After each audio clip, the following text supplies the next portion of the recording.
force, qui te couronnent de bonté et de miséricorde. Alléluia. C'est lui qui rassasie de bien ta vieillesse et qui te fait rajeunir comme l'air. Tu es béni au nom de Jésus. Amen. Tu es béni au nom de Jésus. Amen. Nous avons un cantique qu'on chante, qu'on aime bien chanter. Tout ce que Dieu a fait pour moi, je ne peux pas tout raconter. Le texte qu'on vient de lire a dit que c'est un mensonge. Le texte a dit que ce que Dieu a fait pour toi, tu peux tout raconter. Amen. Car il dit, mon âme bénit l'Éternel et n'oublie aucun de ses bienfaits. C'est ça. Aucun. Ça veut dire que ce que Dieu fait pour toi, tu peux tout dire. Amen. Tu peux tout dire. Et tu as le mandat de ne pas oublier ce que Dieu fait pour toi.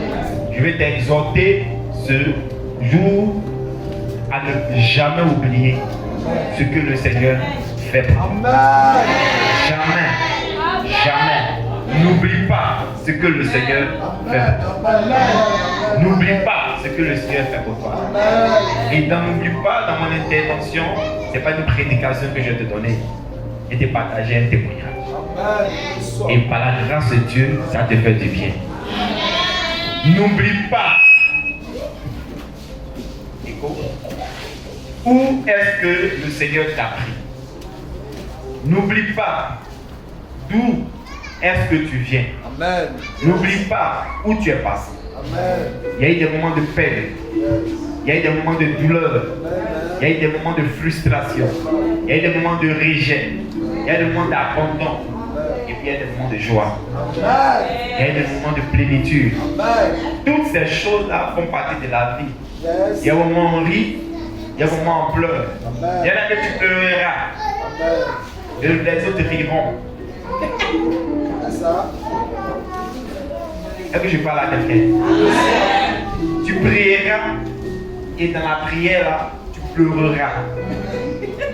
Et le Seigneur verra et ne verra rien. Mais un autre temps arrivera où même tu ne prieras pas. C'est ça. Et le Seigneur te fera rire.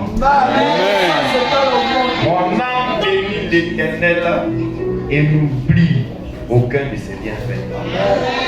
Je dois à la grâce de Dieu, et je te donne mon témoignage, ce que je suis ou ce que je vis aujourd'hui comme grâce, comme bénédiction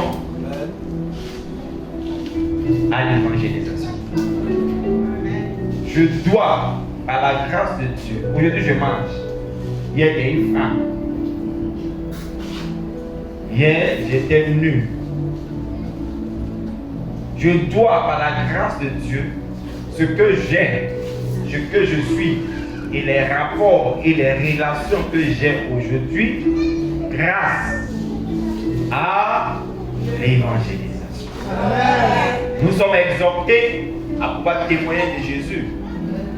Mais je veux te faire comprendre que ça, cette partie-là, pour moi, je peux dire que ça m'a sauvé la vie. Ça m'a donné un avenir. Ça m'a donné de l'espérance. Ça m'a donné de pouvoir programmer et planifier une vie. Donc quand je dis mon âme bénit l'Éternel et n'oublie aucun de ses bienfaits, je veux me rappeler de ça. Je veux me rappeler de ce commandement-là. Où le Seigneur a dit, ce n'est pas vous qui m'avez choisi, mais moi je vous ai choisi. Je vous ai établi, je vous ai envoyé afin que vous alliez et que vous portiez du fruit et que votre fruit demeure. Afin que tout ce que vous demanderez en mon nom, vous le recevrez. Amen. Et ce verset-là, un jour dans ma vie, est devenu vrai. Il y a beaucoup de versets dans la Bible qui ne sont pas réels dans nos vies. C'est vrai dans le livre, mais qui n'est pas réel dans nos vies. À la grâce de Dieu, ce texte-là est devenu réel, et est réalité dans la vie. Et je veux bénir le Seigneur.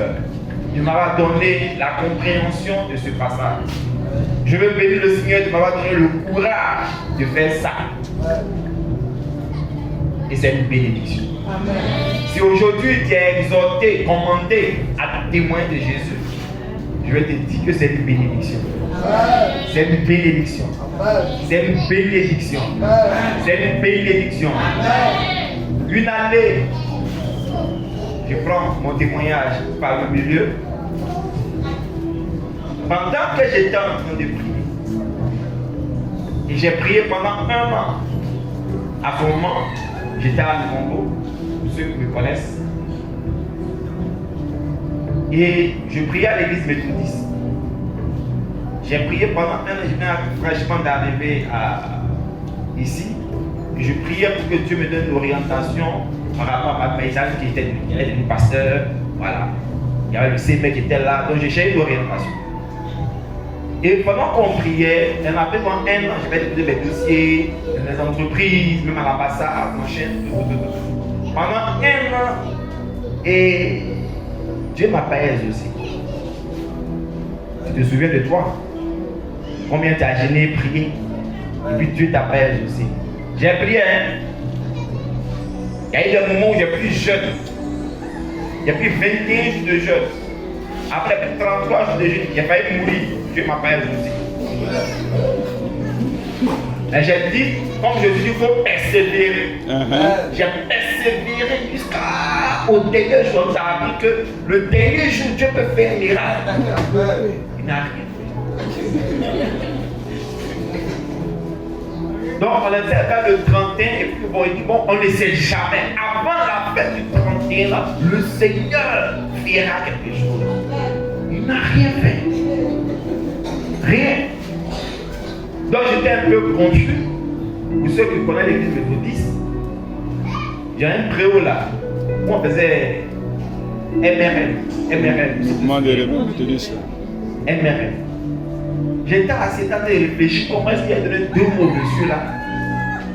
Et puis il va se fâcher là de répondre. Et pendant que j'étais en train de méditer, en même temps, il y a un ange qui apparaît. Ici. Un ange apparaît. Et me dit, tu as prié 365 jours pour demander telle chose à Dieu. Je dis oui. Tu sais pourquoi tu n'as pas été exaucé? Il dit non. Et puis il s'en va.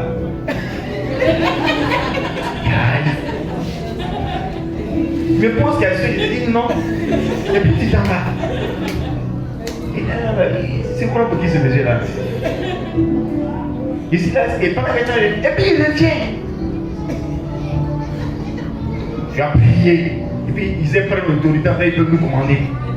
Tu as prié pendant 365 jours. Et il faut qu'on la prière. C'est pas à toi d'adresser ma prière.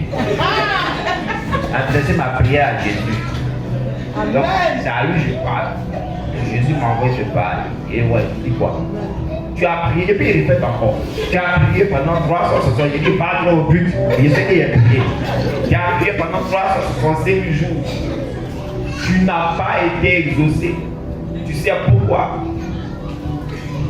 Il dit non. Et puis il veut partir et tu ne m'en tiendras pas. Pourquoi est-ce que je n'ai pas été exaucé? Pour répondre. Il est parti. Jean-Paul ne le commande pas. Il est parti. Donc il était là. Au bout de 1 heure, il revient à la réponse.